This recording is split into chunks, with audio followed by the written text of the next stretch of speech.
ahí también él hace un juego con lo que es esa diferencia social, ¿ok? Pero también la diferencia que había entre la poesía nueva que él estaba proponiendo, ¿ok? Y lo clásico y lo antiguo.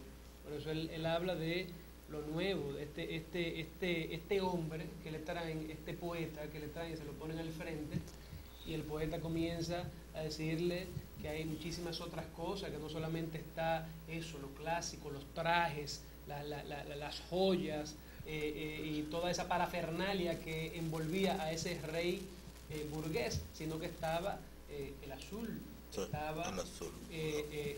todo aquello sublime de lo que él se estaba ya, porque él se había retirado al bosque. Entonces, bueno, el rey finalmente lo condena y él muere, y es lo que él está tratando de plantear también en ese cuento, cómo ese nuevo enfoque tiene mucho de valor en ese momento también. Sí, a Darío le pasó cuando estuvo viviendo en Chile que él trató de entrar a cierto grupo aristocrático porque él era amigo del hijo de un presidente chileno. Y él decía que para poder vestir correctamente tenía que comer arenque y beber cerveza porque el dinero no le daba para vestir y para comer. Pero a él siempre lo despreciaron un poco en Chile por sus orígenes, porque recuerden que Darío tenía un rostro un poco ahindiado.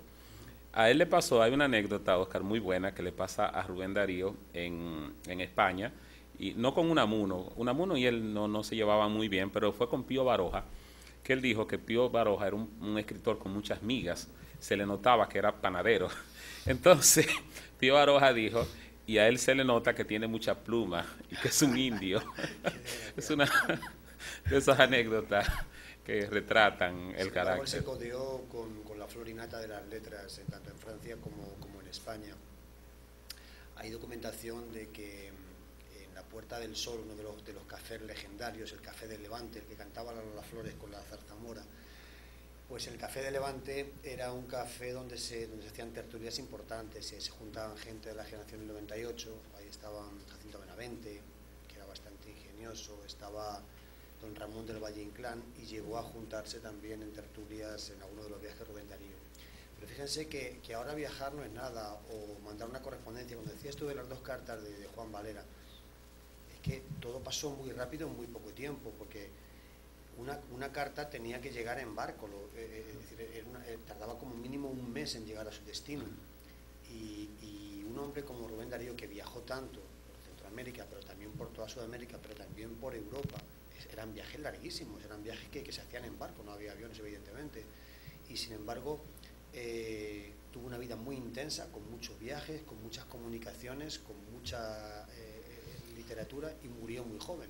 Mira, Rubén Darío tenía correspondencia con prácticamente todos los escritores de naciones importantes de América, Argentina sobre todo, más que cualquiera, Argentina, México, pero con República Dominicana tuvo mucha correspondencia con Osvaldo Basil, con Tulio M. Cestero, el de la sangre, con Fabio Fiallo.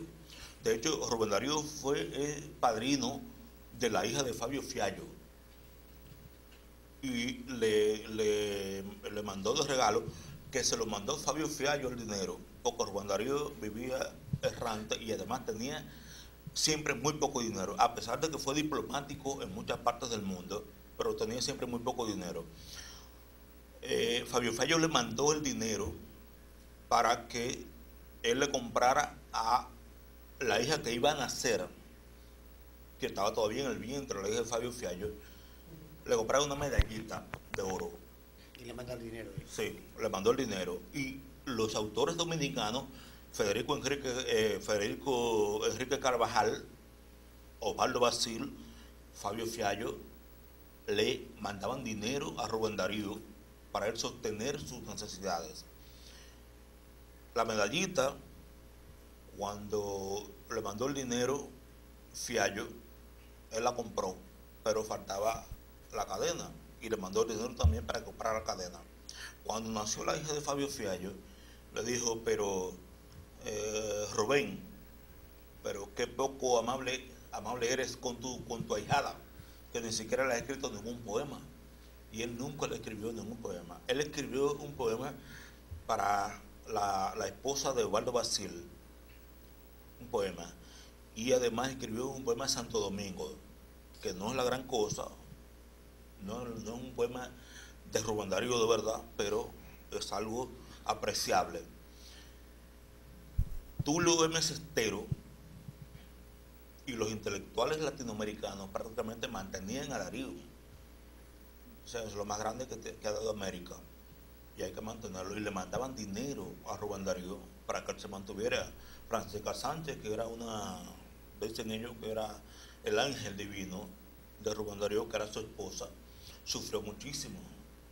De hecho, en una ocasión, Darío dijo, ella es muy buena, sin embargo, es una bruja, y yo antes era un inquisidor, y la quemé.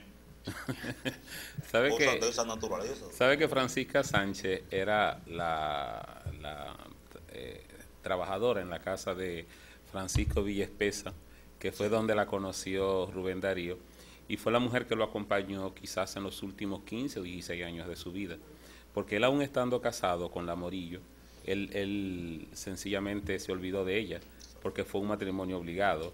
Ella se le apareció en 1907 en París, pidiendo que él le diera una pensión para poder divorciarse, pero Darío nunca, como decía Omar, nunca tuvo dinero.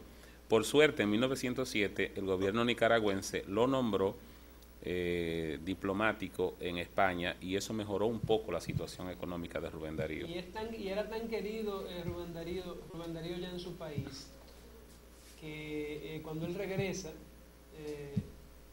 a Nicaragua, lo que quiere es divorciarse de la Morillo, ¿okay? Pero no había manera, y se dictó una ley solamente para lograr el divorcio, creo que luego de un distanciamiento determinado.